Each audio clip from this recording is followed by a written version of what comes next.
This is the largest island on the planet. 80% of it is covered with ice. In winter, temperatures drop down to -60 degrees. We didn't really want to go there anyway. That's what people fought 4,500 years ago and settled here. They survived mostly by hunting reindeer, birds, seals, whales, and walruses. And yeah, they fish too. Plenty of water around after all. Life here was not that great. And if the climate started to act up even a little bit, that not great quickly turned into... Guys, pack your stuff. We'll be back in a few generations. So the population of the island was slowly dying out and then increasing again. Until, in the first millennium, new people came and settled here for real. While they were banging drums and carving polar bears out of bone, the Vikings were already hanging out around here. And then one of them killed his neighbor and got exiled for 3 years. He gathered all his relatives and sailed west. Found a nice spot and decided to settle down there. Well, nice, meaning the best of the worst. Summer there was cold and rainy, and winter, even though mild, was still, well, winter. Overall, home was better. So, after 3 years, he came back and was like, Yo guys, you exiled me, but I made it big. I've got that success going on. Cars, women, you want the same? Buy my new subscription. I'm building a team of investors. Only 400 spots left. I'll personally guide you to success. You'll be making 300K per second. Secret techniques, personal coaching, and of course, staying in a 5-star hotel on the magical coast of the island Greenland. oh wow, everyone thought, Greenland, must be nice there. So they packed their stuff and went with him. By the way, there is a separate video about this. Did you know that walruses really love forests? Unfortunately, there are no forests in Greenland, but there are walruses. So the main job for Vikings here was hunting walruses and selling their tusks to Norway in exchange for wood. In general, the settlers lived calmly and freely. They accepted Christianity and slowly started exploring new lands. Then they decided to become part of Norway, pay taxes, and in return, get the supplies they needed. Everything was great, but then the climate started getting worse again, and across Europe, the Black Death swept through. The plague wiped out half of Europe, and Greenland got hit too. To make things even worse, Norway married Denmark. Together, they kind of forgot Greenland even existed. And instead of cargo ships full of goodies, pirates started showing up. And who are you supposed to be? I'm an Eskimo. And could you, well, move a bit? I'm doing like an expansion. You're kidding, right? The Vikings snapped, backed up, and left the island. Now the territory belonged to the Eskimos. These people turned out to be insanely well adapted to local conditions. They could hunt anything that moved, on land or underwater. Even their houses were built from whale bones. But the Norway was like, hey, maybe we should go check on Greenland. See how our guys are doing. Yeah, right. So Denmark sent an expedition. It came back and was like, I don't think it's our land anymore. What do you mean? I don't know, but these people don't really look like ours. Also, other countries are hanging out there now, and they're killing our whales. Amazing. So they started colonizing it again. But then Denmark decided to support Napoleon and lost together with him. So Norway went off to hang with the Swedes. Denmark was broke, but still had its overseas territories. So it started developing the fishing industry there. Later, Norway got tired of parting with the Swedes. It became an independent country and was like, actually, Greenland is mine. Hey, no. Don't worry, my sweetheart. I'm not giving you to anyone now. Hey, listen. We need to talk about Greenland. And then the Second World War started. Denmark got occupied, but Iceland was like, finally, and instantly became independent.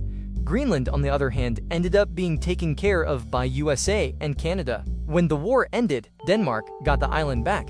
Phew.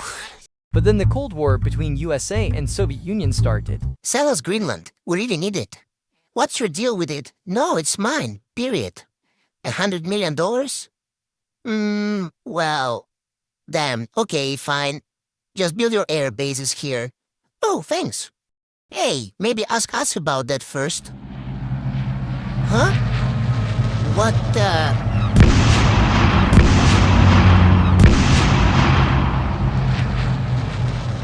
Oh, sorry, just dropped a few hydrogen bombs here. You what? So you see, Canada and Denmark share a maritime border, and right where the space between them narrows, someone decided to put an island exactly in the middle. 1,300 meters long, 1,200 meters wide. A big rock with no one living on it. It's mine. No, it's mine. Eventually, both countries signed a treaty to mark the exact maritime boundary, but they conveniently skipped over Hans Island because, well, it's a land, and their treaty only covered water borders. And everyone just kind of forgot about that rock. Until 10 years later, a newspaper published an article saying that a Canadian scientist had spent the whole summer on the island studying ice. Sounds harmless, right? Well, that scientist actually worked for a Canadian oil and gas company, the same one that had been looking for resources around the island for 4 years. Hey, that's my island. No, it's not. Denmark wasn't too happy about Canada's little stunt. But Canada itself didn't really understand why a private company had wandered into a disputed territory. Denmark didn't care, though. They sailed to the island, planted their flag, left a sign, and a bottle of schnapps. Canada saw that, drank the schnapps, planted their flag, changed the sign, and left a bottle of whiskey. Shortly, Denmark saw that, drank the whiskey, raised their flag again, and left a crate of snaps. Just to be extra convincing, they planted a second flag next to it. Canada drank the snaps, took down the flags, raised their own, and left a crate of whiskey. Denmark drank that, changed their flag again, and left new booze. Canada too. Then again. At that point, Canada's Minister of Defense landed on the island.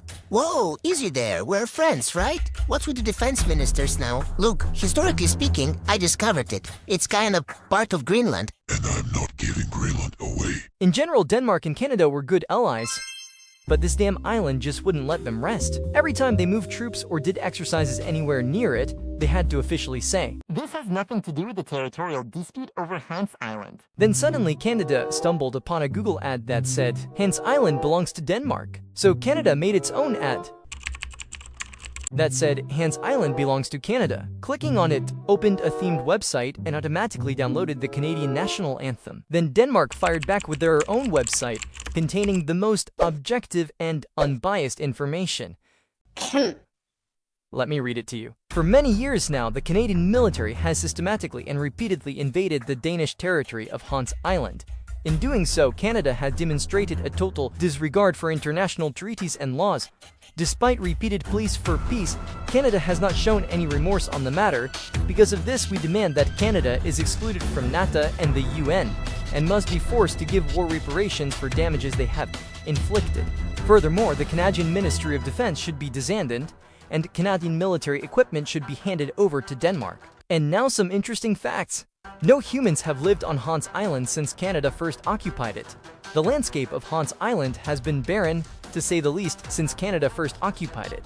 Canadian military and state officials have frequently violated the Danish sovereignty at the Hans Island. The Danish Navy has suffered no casualties in the struggle for Hans Island.